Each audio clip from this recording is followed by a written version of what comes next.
LEGO Batman does not change the LEGO formula in any way. And yes, this is a full-on formula by now. Traveler's Tales has made a number of these games by now, and the core game design has remained exactly the same. You can either tackle a level with a dim-witted AI buddy, or your slightly less dim-witted real-life buddy.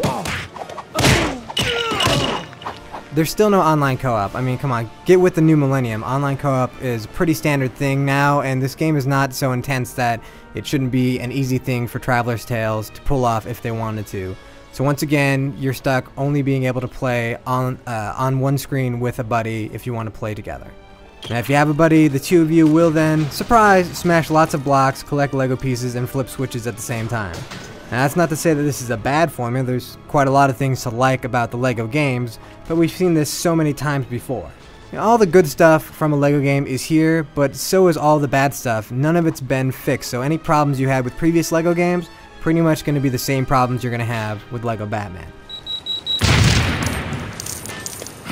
Now the big difference is that this is the first LEGO game that Traveler's Tales has made that's not based off a movie franchise. This isn't recreating all the stories from different Batman movies, and this isn't even recreating stories from Batman comic books.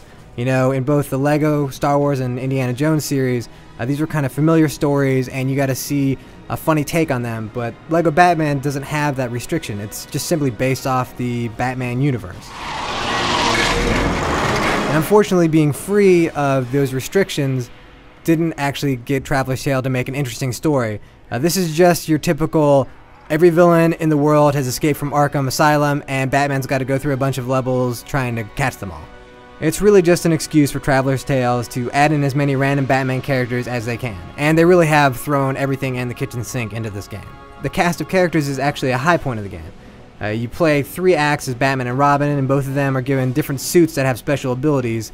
And if you've seen any Batman toys in the last 20 years, you know that they love to come out with a variety of different Batman and Robin suits. Well, that's what they've thrown into the game. So, you know, Robin, for example, is going to have a magnet suit that allows him to walk on metal walls. Batman has a demolition suit that allows him to blow things up because, you know, Batman's all about blowing shit up. These suits help break out the monotony a little bit, and they do add some kind of clever puzzles to levels. Now, once you beat those 3 acts, you're going to be able to play 3 more acts as the villains from Batman. And the cool thing is that you're actually just playing the same levels, but through the bad guy's perspective. So you're kind of coming from the other side of things until you run into that kind of battle that you had with them as Batman and Robin. Probably no surprise that it's more fun to play as the villains. After all, they get a whole bunch of stylized powers. For example, Poison Ivy can kiss a guy and make him sick, or the Riddler can control people's minds. Mr. Freeze can freeze people with his freeze gun. There are a lot of characters from all over the Batman universe, as far-reaching as Hush, who's relatively new to the comic book universe, and as low-reaching as Killer Moth. You remember Killer Moth, right?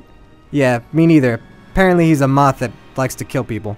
Even though it follows the same overused formula that we're getting a little bit sick of, it's still fun to play. And in fact, if Traveler's Tales had just fixed a lot of the problems from previous games, this would be the best LEGO game made yet. But it's a little bit unacceptable at this point to have all the same issues that have been from day one.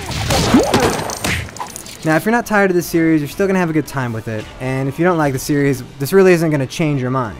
You know, the same problems apply. Some of the puzzles are very obscure, and you'll be standing around without knowing what to do, which is a pretty big problem in a game that's designed for kids, because you figure if somebody who's played games for the last 20 years can't figure out what they're supposed to do, some 6-year-old kid is probably also going to be pretty lost. And more importantly, the AI buddy that you have, he's still an idiot, so he's going to be standing around while getting shot. You know, sometimes it's hard to get him to stand on a space that he's supposed to stand on to help unlock a door, for example. And I think also, as annoying as it is, you're still going to fall just because you can't judge a jump accurately.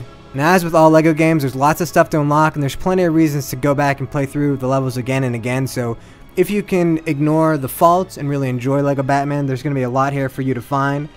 Plus, you know, it does have Killer Moth in it, and how many games can say that? The answer, not nearly enough. For the full written review of LEGO Batman, do the Batusi over to IGN.com.